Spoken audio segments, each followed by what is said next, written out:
D. Amor a sí mismo. Ultillich, en un comentario de The Sane Society, en Pastoral Psychology, septiembre 1955, sugirió que sería mejor abandonar el ambiguo término amor a sí mismo, autoamor, self-love, y reemplazarlo por autoafirmación natural, o autoaceptación paradójica.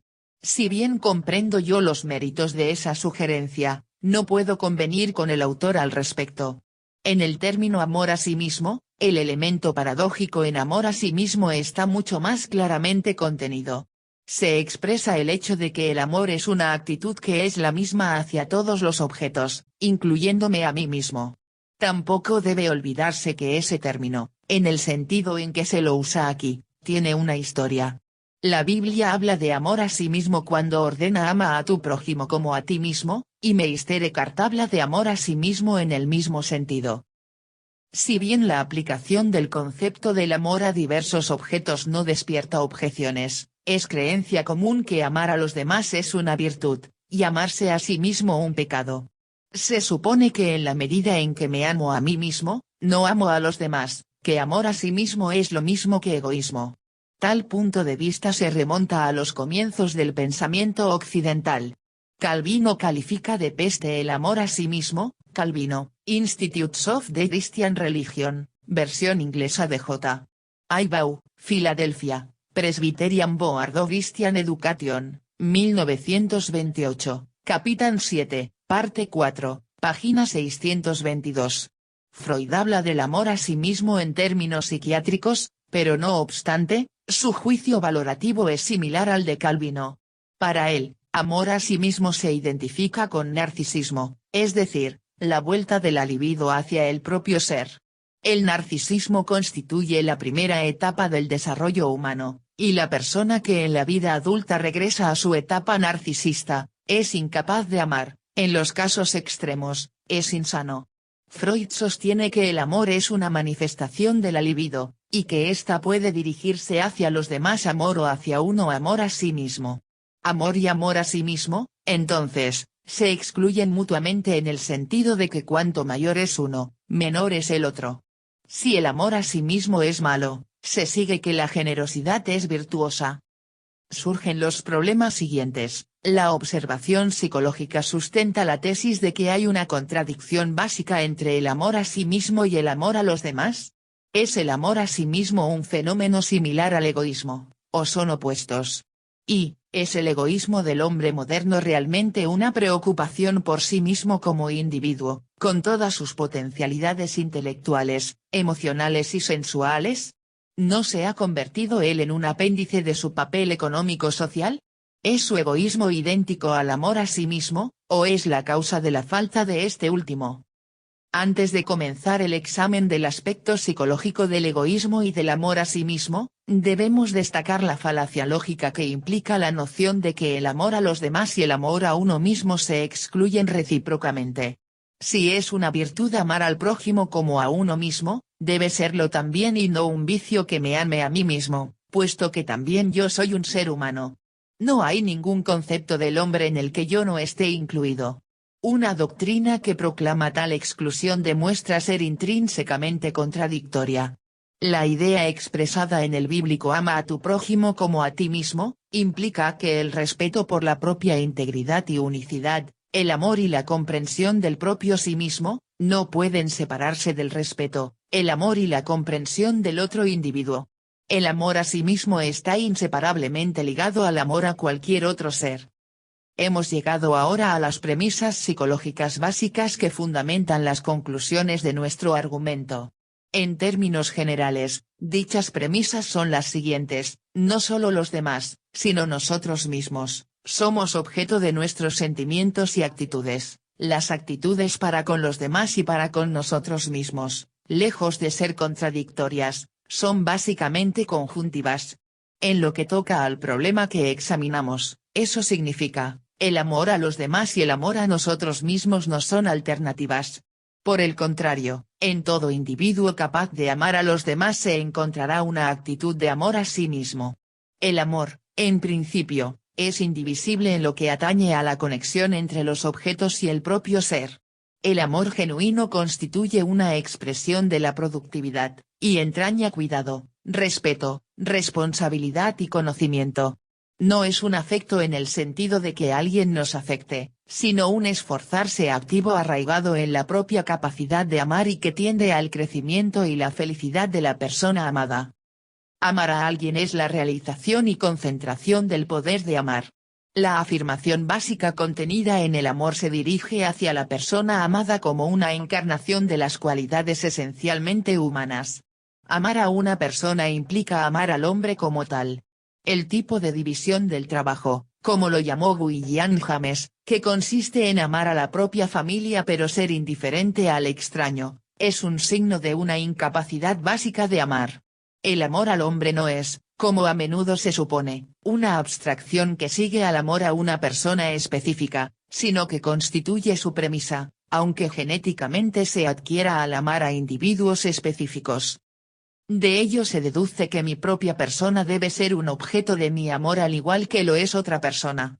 La afirmación de la vida, felicidad, crecimiento y libertad propios, está arraigada en la propia capacidad de amar, esto es, en el cuidado, el respeto, la responsabilidad y el conocimiento. Si un individuo es capaz de amar productivamente, también se ama a sí mismo. Si solo ama a los demás, no puede amar en absoluto. Dando por establecido que el amor a sí mismo y a los demás es conjuntivo, ¿cómo explicamos el egoísmo, que excluye evidentemente toda genuina preocupación por los demás? La persona egoísta solo se interesa por sí misma, desea todo para sí misma, no siente placer en dar, sino únicamente en tomar. Considera el mundo exterior solo desde el punto de vista de lo que puede obtener de él. Carece de interés en las necesidades ajenas y de respeto por la dignidad e integridad de los demás. No ve más que a sí misma, juzga a todos según su utilidad, es básicamente incapaz de amar. ¿No prueba eso que la preocupación por los demás y por uno mismo son alternativas inevitables? Sería así si el egoísmo y el autoamor fueran idénticos. Pero tal suposición es precisamente la falacia que ha llevado a tantas conclusiones erróneas con respecto a nuestros problemas. El egoísmo y el amor a sí mismo, lejos de ser idénticos, son realmente opuestos. El individuo egoísta no se ama demasiado, sino muy poco, en realidad, se odia. Tal falta de cariño y cuidado por sí mismo, que no es sino la expresión de su falta de productividad, lo deja vacío y frustrado.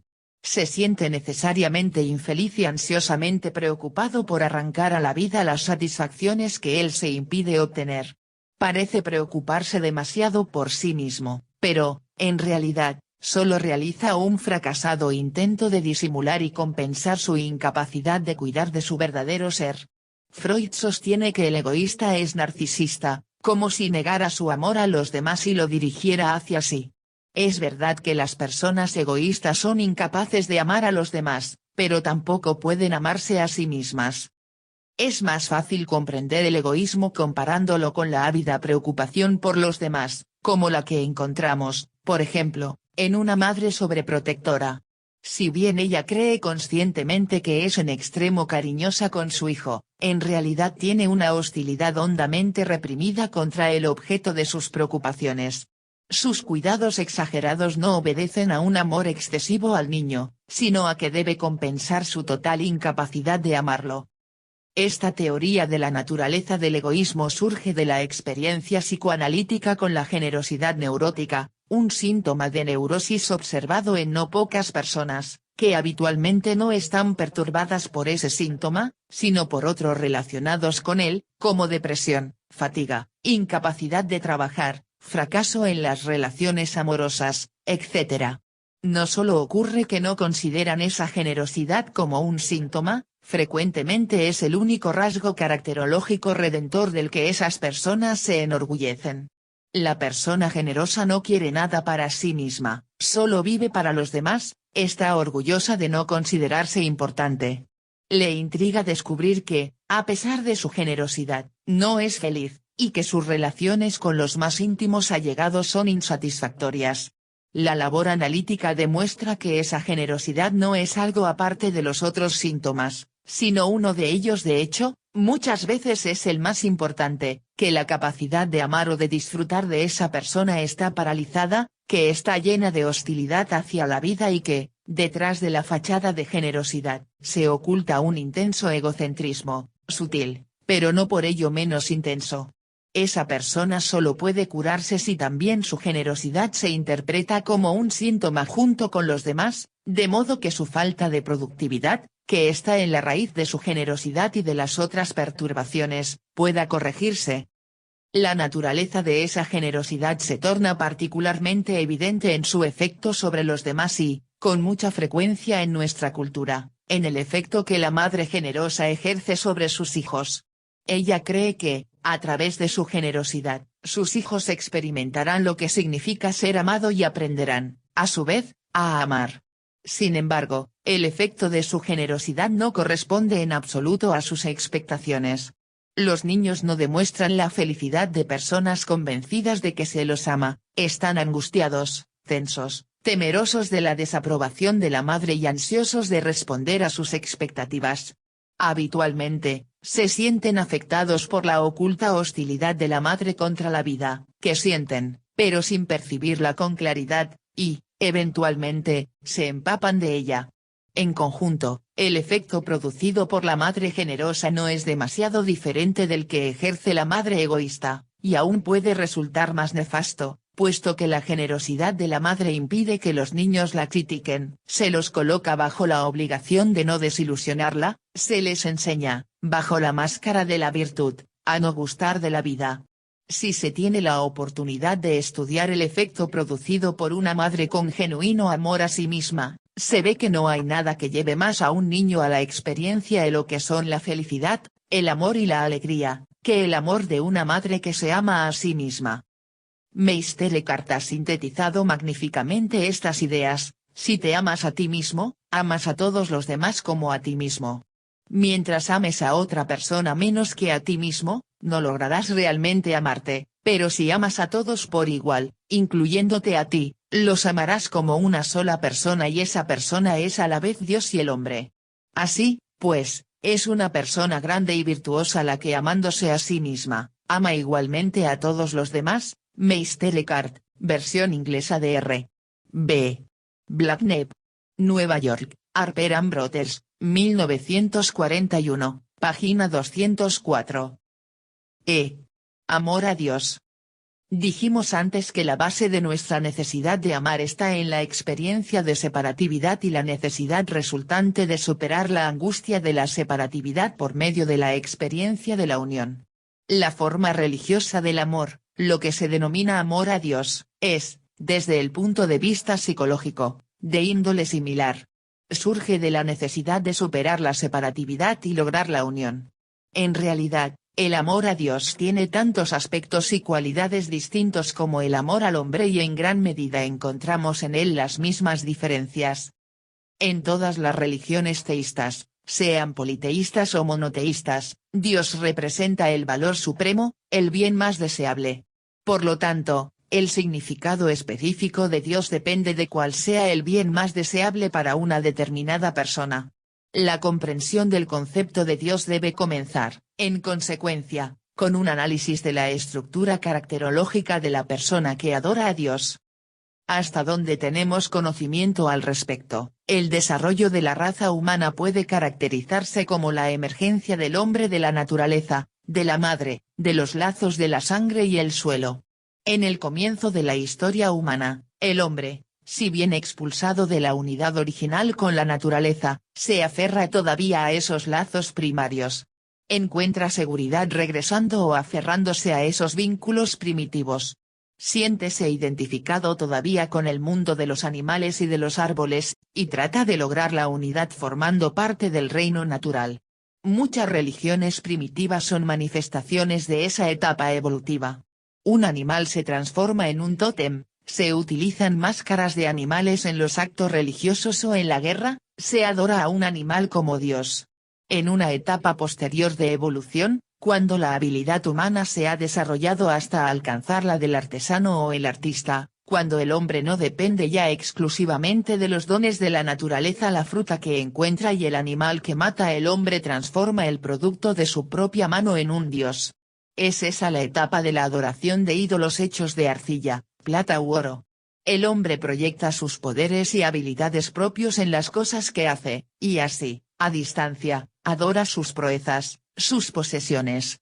En una etapa ulterior, el hombre da a sus dioses la forma de seres humanos. Parece que eso solo puede ocurrir cuando el hombre se ha tornado más consciente de sí mismo, y cuando ha descubierto al hombre como la cosa más elevada y digna en el mundo. En esa fase de adoración de un dios antropomórfico, encontramos una evolución de dos dimensiones. Una se refiere a la naturaleza femenina o masculina de los dioses, la otra al grado de madurez alcanzada por el hombre, grado que determina la naturaleza de sus dioses y la naturaleza de su amor a ellos. Hablemos en primer término del paso desde las religiones matriarcales a las patriarcales.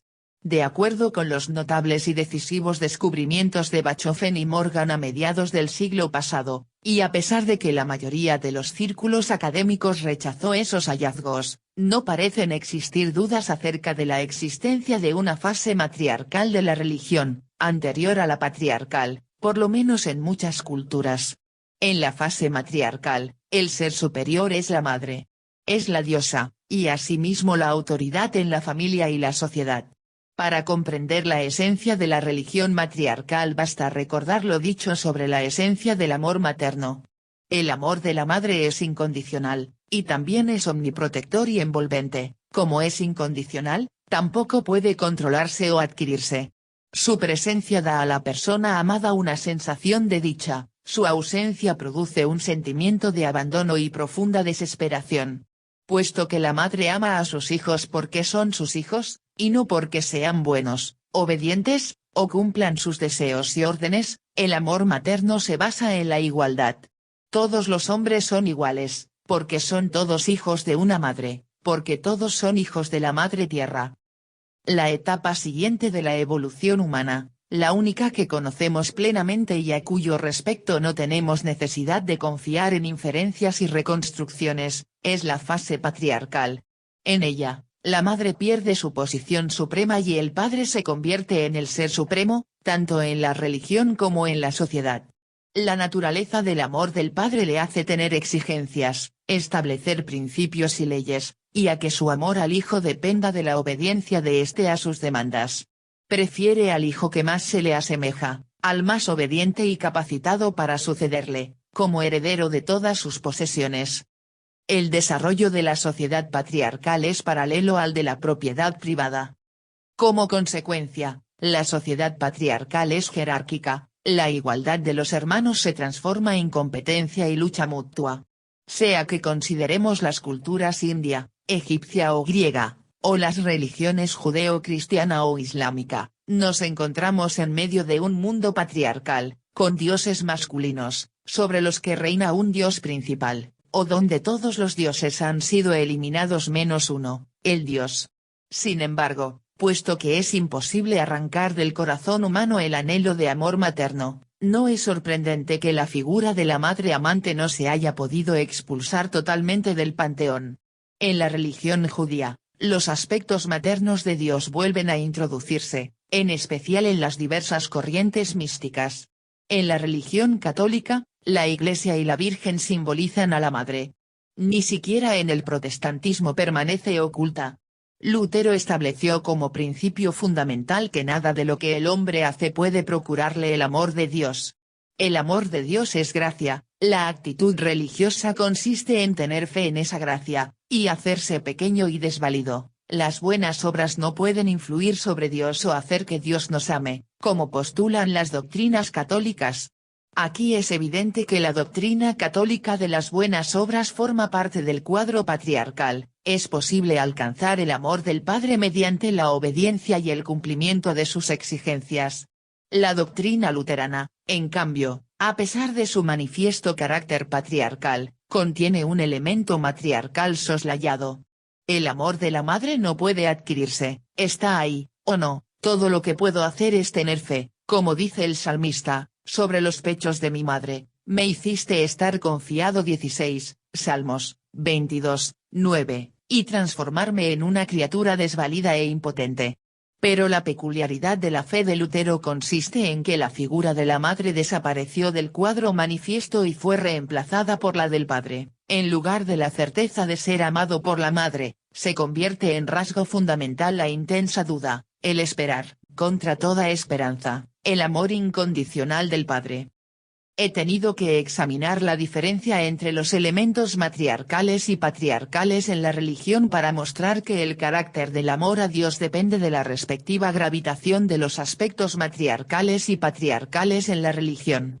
El aspecto patriarcal me hace amar a Dios como a un padre, supongo que es justo y severo, que castiga y recompensa, y, evidentemente, que me elegirá como hijo favorito, tal como Dios eligió a Abraham Israel, como Isaac eligió a Jacob, como Dios elige a su pueblo favorito. En el aspecto matriarcal de la religión, amo a Dios como a una madre omnímoda. Tengo fe en su amor y sé que pese a cuán pobre e impotente sea, a cuánto haya pecado, me amará y no amará a ninguno de sus otros hijos más que a mí, que me ocurra lo que me ocurriere, me rescatará, me salvará, me perdonará. Innecesario es decir que mi amor a Dios y el amor de Dios a mí son inseparables. Si Dios es un padre, me ama como a un hijo, y yo lo amo como a un padre. Si Dios es una madre, este hecho determina su amor y mi amor.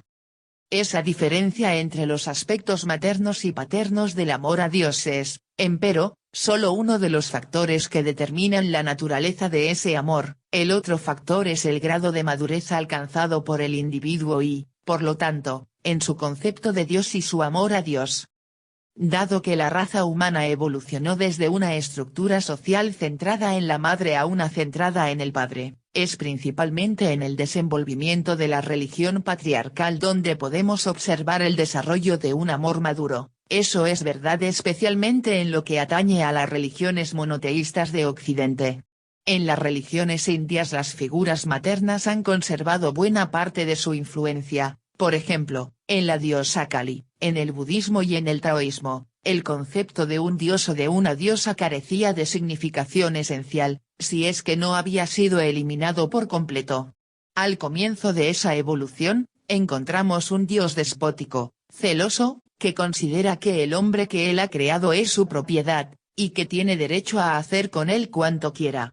Es esa la fase religiosa en la que Dios arroja al hombre del paraíso, para que no coma del árbol del saber y se convierta así en Dios mismo. Es la fase en la que Dios decide destruir la raza humana mediante el diluvio, porque ninguno de sus miembros le gusta, con la excepción de su hijo favorito, Noé. Es la fase en la que Dios le exige a Abraham que mate a su único y amado hijo Isaac, para probar su amor por él con un acto de total obediencia. Pero al mismo tiempo comienza una nueva etapa, Dios hace un pacto con Noé, por el cual le promete no volver a destruir jamás la raza humana, un pacto en el cual él mismo se compromete. No solo está atado por sus promesas, sino por su propio principio de justicia, y sobre esa base Dios debe someterse al pedido de Abraham de no destruir Sodoma si en ella hay por lo menos 10 hombres justos. Pero la evolución va más allá de transformar a Dios, de la figura de un despótico jefe de tribu en un padre amante, en un padre que está sometido al principio que él mismo ha postulado. Tiende a que Dios deje de ser la figura de un padre y se convierta en el símbolo de sus principios, los de justicia, verdad y amor. Dios es verdad, Dios es justicia. En ese desarrollo, Dios deja de ser una persona, un hombre, un padre, se convierte en el símbolo del principio de unidad subyacente a la multiplicidad de los fenómenos, de la visión de la flor que crecerá de la semilla espiritual que alberga el hombre en su interior. Dios no puede tener un nombre. Un nombre siempre denota una cosa, o una persona, algo finito. ¿Cómo puede Dios tener un nombre, si no es una persona ni una cosa? El incidente más notable de ese cambio es el relato bíblico de la revelación de Dios a Moisés. Cuando Moisés le dice que los hebreos no creerán que Dios lo ha enviado, a menos que pueda decirles el nombre de Dios, ¿cómo podrían los adoradores de ídolos comprender un Dios sin nombre, puesto que la esencia misma de un ídolo es tener un nombre? Dios hace una concesión. Dice a Moisés que su nombre es Yo soy el que soy. Yo soy el que seré es mi nombre. El yo soy el que seré significa que Dios no es finito, que no es una persona, un ser. La traducción más adecuada de la frase sería, dile que mi nombre es sin nombre.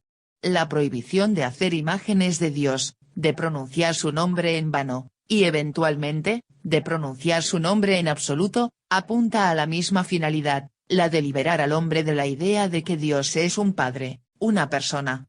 En el desarrollo teológico ulterior, la idea se transforma en el principio de que ni siquiera deben darse a Dios atributos positivos. Decir que Dios es sabio, poderoso, bueno, implica nuevamente que es una persona. Todo lo que puedo hacer es decir lo que Dios no es, enumerar sus atributos negativos, postular que no es limitado, que no es malo, que no es injusto. Cuanto más sé lo que Dios no es, mayor es mi conocimiento de Dios, comparece el concepto de Maimónides de los atributos negativos de Dios en la Guía de los Perplejos. Si seguimos la maduración de la idea monoteísta en sus consecuencias ulteriores solo llegaremos a una conclusión, no mencionar para nada el nombre de Dios, no hablar acerca de Dios. Dios se convierte entonces en lo que es potencialmente en la teología monoteísta, el uno sin nombre, un balbuceo inexpresable, que se refiere a la unidad subyacente al universo fenoménico, la fuente de toda existencia. Dios se torna verdad, amor, justicia. Dios es yo, en la medida en que soy humano. Es evidente que tal evolución desde el principio antropomórfico al puro monoteísmo establece una diferencia fundamental en la naturaleza del amor a Dios. El Dios de Abraham puede amarse o temerse, como un padre, y su aspecto predominante es a veces la tolerancia, a veces la ira. En el grado en que Dios es el Padre, yo soy el Hijo. No he emergido plenamente del deseo autista de omnisciencia y omnipotencia. No he adquirido aún la objetividad necesaria para percatarme de mis limitaciones como ser humano, de mi ignorancia, mi desvalidez. Reclamo aún, como una criatura, que haya un padre que me rescate, que me vigile, que me castigue, un padre que me aprecie cuando soy obediente, que se sienta halagado por mis loas y enojado a causa de mi desobediencia. Es notorio que la mayoría de la gente no ha superado, en su evolución personal, esa etapa infantil, y de ahí que su fe en Dios signifique creer en un Padre protector, una ilusión infantil. Esta sigue siendo la forma predominante, a pesar del hecho de que algunos grandes maestros de la raza humana y un pequeño número de hombres hayan superado ese concepto de la religión. En la medida en que las cosas son así, la crítica de la idea de Dios, tal como la expresó Freud, es correcta. El error, sin embargo, está en el hecho de que no tuvo en cuenta el otro aspecto de la religión monoteísta, y su verdadero núcleo, cuya lógica lleva exactamente a la negación de este concepto de Dios.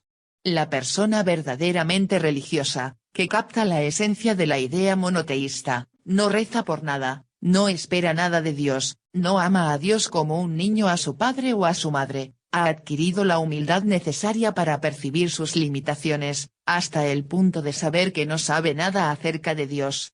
Dios se convierte para ella en un símbolo en el que el hombre, en una etapa más temprana de su evolución, ha expresado la totalidad de lo que se esfuerza por alcanzar, el reino del mundo espiritual, del amor, la verdad, la justicia. Tiene fe en los principios que Dios representa, piensa la verdad, vive el amor y la justicia, y considera que su vida toda es valiosa solo en la medida en que le da la oportunidad de llegar a un desenvolvimiento cada vez más pleno de sus poderes humanos como la única realidad que cuenta, el único objeto de fundamental importancia, y, eventualmente, no habla de Dios ni siquiera menciona su nombre. Amar a Dios, si usara esa palabra, significaría entonces anhelar el logro de la plena capacidad de amar, para la realización de lo que Dios representa en uno mismo. Desde ese punto de vista, la consecuencia lógica del pensamiento monoteísta es la negación de toda teología, de todo conocimiento de Dios. No obstante, sigue habiendo una diferencia entre tan radical concepción no teológica y un sistema no teísta, por ejemplo, en el budismo primitivo o en el taoísmo. En todos los sistemas teístas, Aún los místicos y no teológicos, existe el supuesto de la realidad del reino espiritual, que trasciende al hombre, que da significado y validez a los poderes espirituales del hombre y a sus esfuerzos por alcanzar la salvación y el nacimiento interior. En un sistema no teísta no existe un reino espiritual fuera del hombre o trascendente a él. El reino del amor, la razón y la justicia existe como una realidad únicamente porque el hombre ha podido desenvolver esos poderes en sí mismo a través del proceso de su evolución y solo en esa medida. En tal concepción, la vida no tiene otro sentido que el que el hombre le da, el hombre está completamente solo, salvo en la medida en que ayuda a otro. Puesto que he hablado del amor a Dios, quiero aclarar que, personalmente, no pienso en función de un concepto teísta, y que, en mi opinión, el concepto de Dios es solo un concepto históricamente condicionado, en el que el hombre ha expresado su experiencia de sus poderes superiores, su anhelo de verdad y de unidad en determinado periodo histórico. Pero creo también que las consecuencias de un monoteísmo estricto y la preocupación fundamental no teísta por la realidad espiritual son dos puntos de vista que, aunque diferentes, no se contradicen necesariamente. Pero aquí surge otra dimensión de la cuestión del amor a Dios, que debemos analizar para medir la profundidad del problema. Me refiero a una diferencia fundamental en la actitud religiosa entre Oriente, China e India, y el Occidente. Diferencia que cabe expresar en función de conceptos lógicos. Desde Aristóteles, el mundo occidental ha seguido los principios lógicos de la filosofía aristotélica. Esa lógica se basa en el principio de identidad que afirma que A es A, el principio de contradicción, A no es no A, y el principio del tercero excluido, A no puede ser A y no A, tampoco A ni no A. Aristóteles explica claramente su posición en el siguiente pasaje: es imposible que una misma cosa simultáneamente pertenezca y no pertenezca a la misma cosa y en el mismo sentido, sin perjuicio de otras determinaciones que podrían agregarse para enfrentar las objeciones lógicas. Este es, entonces, el más cierto de todos los principios. Aristóteles, Metafísica, libro 3, 1005b, 20. Este axioma de la lógica aristotélica está tan hondamente arraigado en nuestros hábitos de pensamiento que se siente como natural y autoevidente, mientras que, por otra parte, la confirmación de que X es A y no es A parece insensata. Desde luego, la afirmación se refiere al sujeto X en un momento dado, no a X ahora y a X más tarde, o a un aspecto de X frente a otro aspecto. En oposición a la lógica aristotélica, existe la que podríamos llamar lógica paradójica, que supone que A y no A no se excluyen mutuamente como predicados de X. La lógica paradójica predominó en el pensamiento chino e indio, en la filosofía de Heráclito, y posteriormente, con el nombre de dialéctica, se convirtió en la filosofía de Hegel y de Marx. Lao Tse formuló claramente el principio general de la lógica paradójica: las palabras que son estrictamente verdaderas parecen ser paradójicas. Lao Tse, de Tao Te Ching, The Sacred Books of the East, ed. Por F. Max Weyer, Vol. 6, Londres, Oxford University Press, 1927, página 120. Y Chuan Tzu, lo que es uno es uno. Aquello que es no uno, también es uno. Tales formulaciones de la lógica paradójica son positivas, es y no es. Otras son negativas, no es esto ni aquello. Encontramos la primera expresión en el pensamiento taoísta, en Heráclito y en la dialéctica de Hegel. La segunda formulación es frecuente en la filosofía india. Aunque estaría más allá de los propósitos de este libro intentar una descripción más detallada de la diferencia entre la lógica aristotélica y la paradójica, mencionaré unos pocos ejemplos para hacer más comprensible el principio. La lógica paradójica tiene en Heráclito su primera manifestación filosófica en el pensamiento occidental. Heráclito afirma que el conflicto entre los opuestos es la base de toda existencia. Ellos no comprenden, dice, que el uno total, divergente en sí mismo, es idéntico a sí mismo, armonía de tensiones opuestas, como en el arco y en la lira. W. Capelle, Die Socratiker, Stuttgart, Alfred Kroener Verlag, 1953, página 134, mi traducción, E.F. O aún con mayor claridad, nos bañamos en el mismo río y, sin embargo, no en el mismo, somos nosotros y no somos nosotros, y Bidem, página 132. O bien, uno y lo mismo se manifiesta en las cosas como vivo y muerto, despierto y dormido, joven y viejo. Y Bidem, página 133. En la filosofía de Lao Tse la misma idea exprésase en una forma más poética. Un ejemplo característico del pensamiento paradójico taoísta es el siguiente: la gravedad es la raíz de la liviandad, la quietud es la rectora del movimiento. Mueller, Op. Cit. Página 69. O bien, el Tao en su curso regular no hace nada y, por lo tanto, no hay nada que no haga, y Bidem, página 79. O bien, mis palabras son muy fáciles de conocer y muy fáciles de practicar, pero no hay nadie en el mundo capaz de conocerlas y practicarlas, y Bidem, página 112. En el pensamiento taoísta, así como en el pensamiento indio y socrático, el nivel más alto al que puede conducirnos el pensamiento es conocer lo que no conocemos, conocer y, no obstante, pensar que no conocemos es el más alto logro, no conocer, y sin embargo pensar que conocemos es una enfermedad, y Bidem, página 113. Que el Dios Supremo no pueda nombrarse no es sino una consecuencia de esa filosofía. La realidad final, lo uno fundamental, no puede encerrarse en palabras o en pensamientos. Como dice Lao Tse, el Tao que puede ser hallado, no es el Tao permanente y estable. El nombre que puede nombrarse no es el nombre permanente y estable, y Bidem, página 47. O, en una formulación distinta, lo miramos y no lo vemos, y lo llamamos el ecuable. Lo escuchamos y no lo oímos, y lo llamamos el inaudible. Tratamos de captarlo, y no logramos hacerlo, y lo nombramos el sutil. Con estas tres cualidades no puede ser sujeto de descripción, y por eso las fundimos y obtenemos el uno, y Bidem, página 57. Y aún otra formulación de la misma idea: el que conoce, el Tao, no, necesita, hablar, sobre él, el que está, siempre dispuesto a, hablar sobre él no lo conoce. Y Bidem, página 100. La filosofía brahmánica se preocupaba por la relación entre la multiplicidad de los fenómenos y la unidad, Brahma.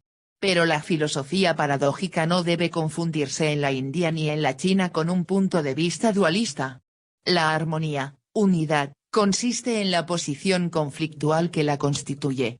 El pensamiento brahmánico desde el principio giró alrededor de la paradoja de los antagonismos simultáneos y no obstante identidad de las fuerzas y formas manifiestas del mundo fenoménico. H. R.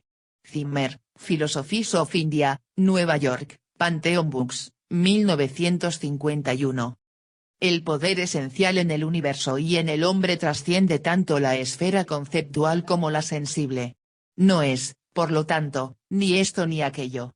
Pero, como advierte Zimmer, no hay antagonismo entre real e irreal en esta realización estrictamente no dualista, y Bidem. En su búsqueda de la unidad más allá de la multiplicidad, los pensadores brahmánicos llegaron a la conclusión de que el par de opuestos que se percibe no refleja la naturaleza de las cosas, sino la de la mente percipiente. El pensamiento percipiente debe trascenderse a sí mismo para alcanzar la verdadera realidad. La oposición es una categoría de la mente humana, no un elemento de la realidad.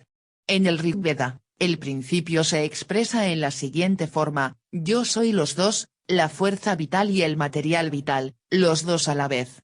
La consecuencia extrema de la idea de que el pensamiento solo puede percibir en contradicciones aparece en forma aún más drástica en la teoría Vedanta, que postula que el pensamiento a pesar de su fino discernimiento es solo un más sutil horizonte de ignorancia, en realidad, el más sutil de todos los engañosos recursos de Maya, y Bidem, página 424. La lógica paradójica tiene una significativa relación con el concepto de Dios. En el grado en que Dios representa la realidad esencial, y la mente humana percibe la realidad en contradicciones, no puede hacerse afirmación positiva alguna acerca de Dios. En los Vedas, la idea de un Dios omnisapiente y omnipotente se considera la forma más extrema de ignorancia. Ibidem, página 424. Vemos aquí la conexión con la falta de nombre del Tao, el nombre innominado del Dios que se revela a Moisés, la nada absoluta de Meister Eckhart. El hombre solo puede conocer la negación, y nunca la posición de la realidad esencial. Mientras tanto, el hombre no puede conocer lo que Dios es, aunque tenga plena conciencia de lo que Dios no es. Así satisfecha con nada, la mente clama el bien supremo. Meister Eckhart, Nueva York, Harper and Brothers, 1941, página 114. Para Meister Eckhart, el divino es una negación de las negaciones, y una negativa de las negativas. Todas las criaturas contienen una negación, una niega que es la otra. Ibidem, página 247. Compárese también la teología negativa de Maimónides. Es tan solo como una consecuencia ulterior que Dios se convierte para Meister Eckhart en la nada absoluta, tal como la realidad esencial es el Ein Sof, lo sin fin, para la Cábala. He examinado la diferencia entre la lógica aristotélica y la paradójica con el propósito de preparar el terreno para una importante distinción en el concepto del amor a Dios. Los maestros de la lógica paradójica afirman que el hombre puede percibir la realidad solo en contradicciones, y que su pensamiento es incapaz de captar la realidad unidad esencial, lo uno mismo. Ello trajo como consecuencia que no se aspira como finalidad última a descubrir la respuesta en el pensamiento. Este solo nos dice que no puede darnos la última respuesta. El mundo del pensamiento permanece envuelto en la paradoja. La única forma como puede captarse el mundo en su esencia reside, no en el pensamiento, sino en el acto, en la experiencia de unidad. La lógica paradójica llega así a la conclusión de que el amor a Dios no es el conocimiento de Dios mediante el pensamiento, ni el pensamiento del propio amor a Dios, sino el acto de experimentar la unidad con Dios. Por lo tanto, lo más importante es la forma correcta de vivir. Toda la vida, cada acción, banal o importante, se dedica al conocimiento de Dios, pero no a un conocimiento por medio del pensamiento correcto, sino de la acción correcta. Las religiones orientales constituyen una clara ilustración de ese concepto. Tanto en el brahmanismo como en el budismo y el taoísmo, la finalidad fundamental de la religión no es la creencia correcta, sino la acción correcta. Lo mismo ocurre en la religión judía. Prácticamente no se registra en la tradición judía ningún cisma por cuestiones de creencia, la única gran excepción, la diferencia entre fariseos y saduceos, se produjo esencialmente entre dos clases sociales opuestas. La religión judía asignaba especial importancia, particularmente desde el comienzo de la era cristiana, a la forma correcta de vivir, el halacha, palabra que, en realidad, tiene casi el mismo sentido que el Tao. En la historia moderna, el mismo principio se expresa en el pensamiento de Spinoza, Marx y Freud. En la filosofía de Spinoza, el acento se traslada de la creencia correcta a la conducta correcta en la vida. Marx sostuvo idéntico principio cuando dijo, los filósofos han interpretado el mundo de distintas maneras, la tarea es transformarlo. La lógica paradójica de Freud lo llevó al proceso de la terapia psicoanalítica, la experiencia cada vez más profunda de uno mismo. Desde el punto de vista de la lógica paradójica, lo fundamental no es el pensamiento, sino el acto. Tal actitud tiene diversas otras consecuencias. En primer término, llevó a la tolerancia que encontramos en el desarrollo religioso indio y chino. Si el pensamiento correcto no constituye la última verdad ni la forma de lograr la salvación, no hay razones que justifiquen el oponerse a los que han arribado a formulaciones distintas. Esa tolerancia está bellamente expresada en la historia de varios hombres a quienes se pidió que describieran un elefante en la oscuridad. Uno de ellos, tocándole la trompa, dijo, este animal es como una cañería, otro, tocándole la oreja, dijo, este animal es como un abanico, un tercero, tocándole las patas, lo describió como una columna. En segundo lugar, el punto de vista paradójico llevó a dar más importancia al hombre en transformación que al desarrollo del dogma, por una parte, y de la ciencia, por la otra. Desde el punto de vista chino, indio y místico, la tarea religiosa del hombre no consiste en pensar bien, sino en obrar bien, y en llegar a ser uno con lo uno en el acto de la meditación concentrada. En lo que toca a la corriente principal del pensamiento occidental, cabe afirmar lo contrario. Puesto que se esperaba encontrar la verdad fundamental en el pensamiento correcto, otorgábase especial importancia al pensar, aunque también se valoraba la acción correcta. En la evolución religiosa tal actitud condujo a la formación de dogmas, a interminables argumentos acerca de los principios dogmáticos, y a la intolerancia frente al no creyente o hereje. Más aún, llevó a considerar la fe en Dios como la principal finalidad de la actitud religiosa. Naturalmente, eso no significa que no existiese también el concepto de que se debía vivir correctamente. Pero, no obstante, la persona que creía en Dios aunque no viviera a Dios sentíase superior a los que vivían a Dios, pero no creían en él. El énfasis puesto en el pensamiento posee asimismo otra consecuencia de importancia histórica. La idea de que se podía encontrar la verdad por medio del pensamiento llevó no solo al dogma, sino también a la ciencia. En la ciencia el pensamiento correcto es todo lo que cuenta, tanto en el sentido de la honestidad intelectual como en el de su aplicación a la práctica, esto es, a la técnica. En resumen, la lógica paradójica llevó a la tolerancia y a un esfuerzo hacia la autotransformación. La consideración aristotélica condujo al dogma y a la ciencia, a la Iglesia católica, y al descubrimiento de la energía atómica. Hemos explicado ya implícitamente las consecuencias de tal diferencia entre ambos puntos de vista en lo que se refiere al problema del amor a Dios, y solo es necesario resumirlas brevemente. En el sistema religioso occidental predominante, el amor a Dios es esencialmente lo mismo que la fe en Dios, en su existencia, en su justicia, en su amor. El amor a Dios es fundamentalmente una experiencia mental. En las religiones orientales y en el misticismo, el amor a Dios es una intensa experiencia afectiva de unidad, inseparablemente ligada a la expresión de ese amor en cada acto de la vida. La formulación más radical de esa meta pertenece a Meister Eckhart: si, por lo tanto, me transformo en Dios y Él me hace uno consigo mismo, entonces, por el Dios viviente, no hay distinción alguna entre nosotros. Alguna gente cree que va a ver a Dios, como si Él estuviera allí, y ellos aquí, pero eso no ha de ocurrir. Dios y yo somos uno. Al conocer a Dios, lo tomo en mí mismo. Al amar a Dios, lo penetro. Meister Eckhart, Op. Cit. Paz. 181-2. Podemos volver ahora a un importante paralelo entre el amor a los padres y el amor a Dios. Al comienzo, el niño está ligado a la madre como fuente de toda existencia. Se siente desvalido y necesita el amor omnímodo de la madre. Luego se vuelca hacia el padre como nuevo centro de sus afectos, siendo el padre un principio rector del pensamiento y la acción. En esa etapa, lo impulsa la necesidad de conquistar el elogio del padre, y de evitar su disconformidad.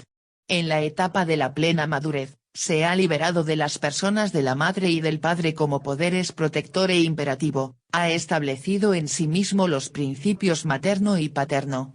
Se ha convertido en su propio padre y madre, es padre y madre. En la historia de la raza humana observamos y podemos anticipar idéntico desarrollo desde el comienzo del amor a Dios como la desamparada relación con una diosa madre, a través de la obediencia a un Dios paternal, hasta una etapa madura en la que Dios deja de ser un poder exterior, en la que el hombre ha incorporado en sí mismo los principios de amor y justicia, en la que se ha hecho uno con Dios y, eventualmente, a un punto en que solo habla de Dios en un sentido poético y simbólico. De tales consideraciones se deduce que el amor a Dios no puede separarse del amor a los padres. Si una persona no emerge de la relación incestuosa con la madre, el clan, la nación, si mantiene su dependencia infantil de un padre que castiga y recompensa, o de cualquier otra autoridad, no puede desarrollar un amor maduro a Dios. Su religión es, entonces, la que corresponde a la primera fase religiosa, en la que se experimentaba a Dios como a una madre protectora o un padre que castiga y recompensa. En la religión contemporánea encontramos todas las fases, desde la más antigua y primitiva hasta la más elevada. La palabra Dios denota el jefe de tribu tanto como la nada absoluta. En igual forma, cada individuo conserva en sí mismo, en su inconsciente, como lo ha demostrado Freud, todas las etapas desde la del infante desvalido en adelante. La cuestión es hasta qué punto ha crecido. Una cosa es segura, la naturaleza de su amor a Dios corresponde a la naturaleza de su amor al hombre, y, además, la verdadera cualidad de su amor a Dios y al hombre es con frecuencia inconsciente encubierta y racionalizada por una idea más madura de lo que su amor es. El amor al hombre, además, si bien directamente arraigado en sus relaciones con su familia, está determinado, en última instancia, por la estructura de la sociedad en que vive. Si la estructura social es de sumisión a la autoridad manifiesta o autoridad anónima de la opinión pública y del mercado, su concepto de Dios será infantil y estará muy alejado del concepto maduro, cuyas semillas se encuentran en la historia de la religión monoteísta.